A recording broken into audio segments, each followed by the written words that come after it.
attitude is very important in our lives. Why? Because attitude is telling of who you are. Attitude is just like a price tag. It shows your value and your personality by its two things. Now, friends, I would like you to think, who are you if the trials and the problem comes in your lives? Today, I would like to introduce you the topic, how important the life for this person. And his name, Hezekiah. Hezekiah's life is very hardship.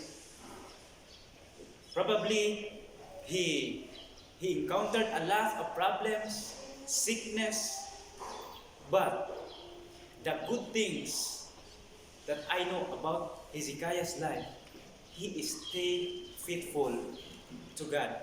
No matter what happened to his life, no matter what happened for the future, the good thing is still faithful to God. Now, Hezekiah encountered illness. Friends, illness is very hard to accept. Even you did not want this illness. The question is, what kind of illness that Hezekiah have? According to a book that I read, Hezekiah get from this illness from those insects, and it brings him for the illness that near to the death. Friends, I have sharing to you we explore three case aspects of Hezekiah's encountered miracles healing from God. First one, Hezekiah's prayer and repentance. And second one, God's response with compassion. And third one, sign of healing through a healing. Friends, please be with me while we study the miracles and Hezekiah's life. I want you to know that from the context here is talking about how God healed from the sickness, the illness, every kind of illness that we have. But remember, Hezekiah's ill that from the states that near from the death. Now, Isaiah in Isaiah 38 verse 1. Now, Isaiah the prophet Amos' son went to visit him and give him this message from the Lord. The question is, what is the message from the Lord given to Hezekiah? And remember, Isaiah was the prophet on Hezekiah's time. Now, it was just before all things that Hezekiah became deadly sick. And the Lord said, "Set your affairs in order, for you are going to die. You will not recover for this illness." He told Isaiah to spread or to pass this a message from God that one day it is the last day of your breath. Friends, if you put these situations that Hezekiah encountered? Are you willing to stand and to stay from God? But now, in verse 2, when Hezekiah heard these things, he turned his face to the wall and prayed. Sometimes we encountered a lot of troubles in our lives. We encountered of obstacles in life, but the bad thing is we did not come to God. Instead, we come to God. We did not come to God because we believe that there's a solution from us. Friends, the good solutions of your problems is no other than Jesus and Jesus alone. In verse 3, Lord, oh Lord, don't you remember how true I've been on you, how I've always tried to obey you? In everything you said, then he broke down with a great sobs. The word sobs here, I would like to give a meaning. The word sobs here is just like for your child or the child who cried out, that have a great cry in terms of what, I don't know what is the problem, but this word is emphasized that how great Hezekiah's cry unto the Lord. And Hezekiah's going to ask the Lord, Lord, why these things happen? Why these things? Why you allow it? Illness that near to the death.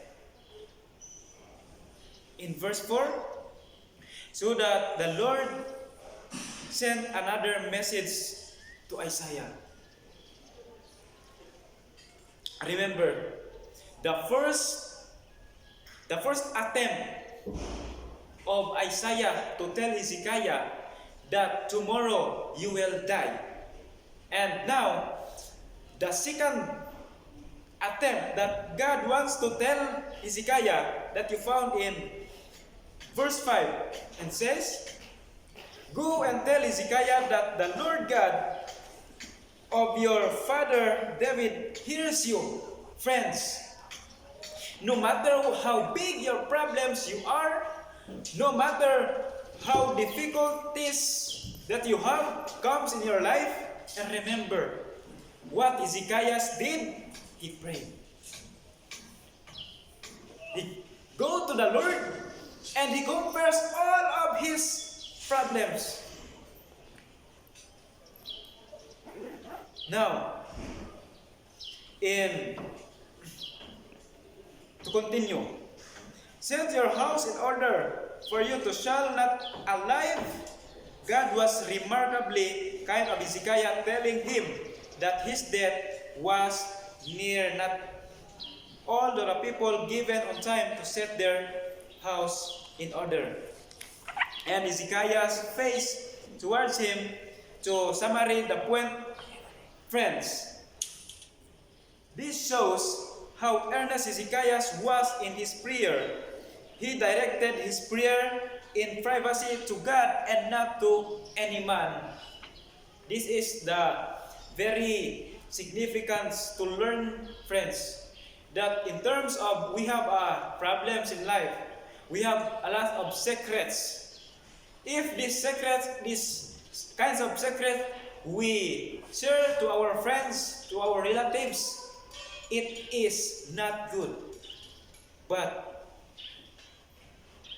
the sermon emphasizes us that if there's a problems and secrets, we directly say to God, not a man. And then in verse 1, it emphasizes that you shall die not alive. Hezekiah proved false.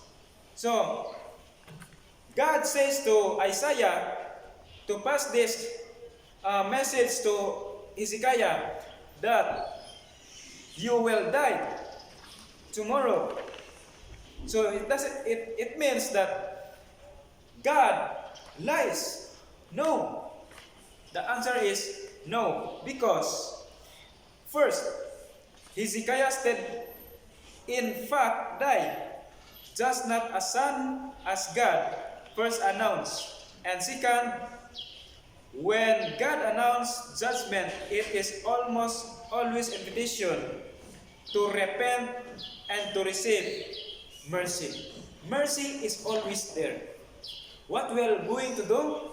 Just to confess. Just have to faith to God, like Hezekiah did.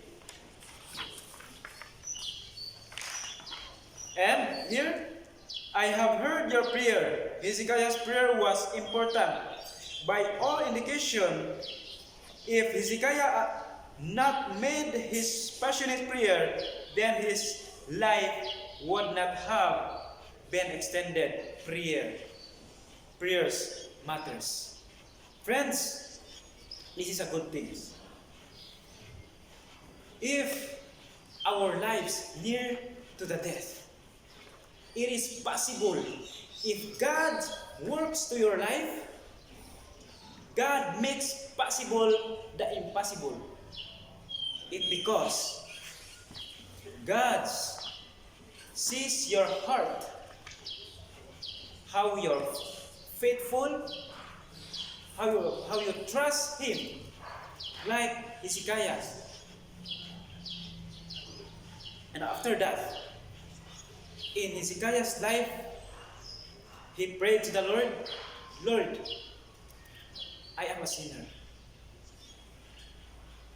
I committed sin against you, but I don't remember. I don't remember those things, but I know that you know what it is. Friends, after that, after Hezekiah prayed to the Lord, then God sent Isaiah to told Hezekiah that your life extended within 15 years. It is so amazing, friends. If you're feeling that you are alone by through your problem, you are wrong from the situations. Friends, I would like to emphasize you that life is not easy. Life is hard if without God. I'm not telling you that if you are in God,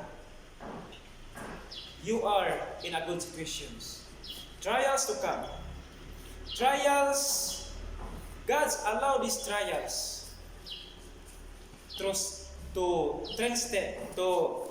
strengthen your faith. And God wants you to have a relationship to Him. And you know, friends, that the importance of genuine prayer and God's responsiveness to it. Hezekiah's plea for mercy shows that God listens to our cries, can change outcome in His grace. His grace is always there. His mercy is always there. What we need going to do, we need to pray, we need to trust, to have faith to Him. And might be that this message can help us to improve our lives. And thank you for listening as a worshippers of God. And God bless us all. Amen. Amen.